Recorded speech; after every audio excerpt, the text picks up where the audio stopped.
ഇയ്യോബ് അധ്യായം 7. മർത്യന് ഭൂമിയിൽ യുദ്ധസേവയില്ലയോ? അവന്റെ ജീവകാലം കൂലിക്കാരന്റെ ജീവകാലം പോലെ തന്നെ.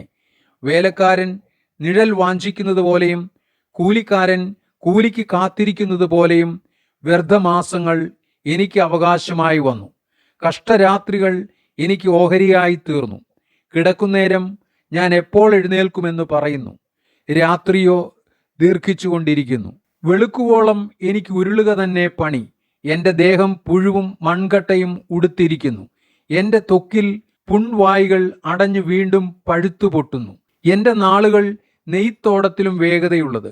പ്രത്യാശ കൂടാതെ അവ കഴിഞ്ഞു പോകുന്നു. എൻ്റെ ജീവൻ ഒരു ശ്വാസം മാത്രം എന്നോർക്കേണമേ. എൻ്റെ കണ്ണ് ഇനി നന്മയെ കാണുകയില്ല. എന്നെ കാണുന്നവൻ്റെ കണ്ണ് ഇനി എന്നെ കാണുകയില്ല. നിന്റെ കണ്ണ് എന്നെ നോക്കും, ഞാനോ ഇല്ലാതിരിക്കും. മേഘം ക്ഷയിച്ച് മാഞ്ഞു പോകുന്നത് പോലെ പാതാളത്തിലിറങ്ങുന്നവൻ വീണ്ടും കയറി വരുന്നില്ല. അവൻ തൻ്റെ വീട്ടിലേക്ക് മടങ്ങി വരികയില്ല. അവൻ്റെ ഇടമിനി അവനെ അറിയുകയുമില്ല. ആകയാൽ ഞാൻ എൻ്റെ വായടയ്ക്കയില്ല. എൻ്റെ മനപീഡയിൽ ഞാൻ സംസാരിക്കും. എൻ്റെ മനോവ്യസനത്തിൽ ഞാൻ സങ്കടം പറയും. നീ എനിക്ക് കാവലാക്കേണ്ടതിന് ഞാൻ കടലോ കടലാനയോ ആകുന്നുവോ? എൻ്റെ കട്ടിൽ എന്നെ ആശ്വസിപ്പിക്കും. എൻ്റെ മെത്ത എൻ്റെ വ്യസനം ശമിപ്പിക്കുമെന്ന് ഞാൻ പറഞ്ഞാൽ, നീ സ്വപ്നം കൊണ്ട് എന്നെ അരട്ടുന്നു, ദർശനം കൊണ്ടും എന്നെ ഭയപ്പെടുത്തുന്നു.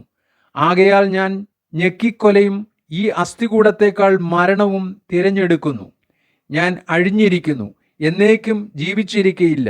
എന്നെ വിടേണമേ. എൻ്റെ ജീവകാലം ഒരു ശ്വാസം മാത്രമല്ലോ.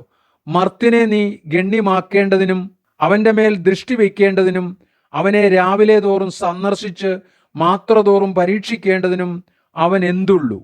നീ എത്രത്തോളം നിന്റെ നോട്ടം എങ്കിൽ നിന്ന് മാറ്റാതിരിക്കും? ഞാൻ ഉമിനീർ ഇറക്കുവോളം എന്നെ വിടാതെയുമിരിക്കും. ഞാൻ പാപം ചെയ്തുവെങ്കിൽ മനുഷ്യപാലകനെ ഞാൻ നിനക്ക് എന്തു ചെയ്യുന്നു? ഞാൻ എനിക്ക് തന്നെ ഭാരമായിരിക്കത്തക്കവണ്ണം നീ എന്നെ നിനക്ക് ലക്ഷ്യമായി വെച്ചിരിക്കുന്നതെന്ത്? എൻ്റെ അതിക്രമം നീ ക്ഷമിക്കാതെയും അകൃത്യം മോചിക്കാതെയും ഇരിക്കുന്നതെന്ത്? ഇപ്പോൾ ഞാൻ പൊടിയിൽ കിടക്കും. നീ എന്നെ അന്വേഷിച്ചാൽ ഞാൻ ഇല്ലാതിരിക്കും.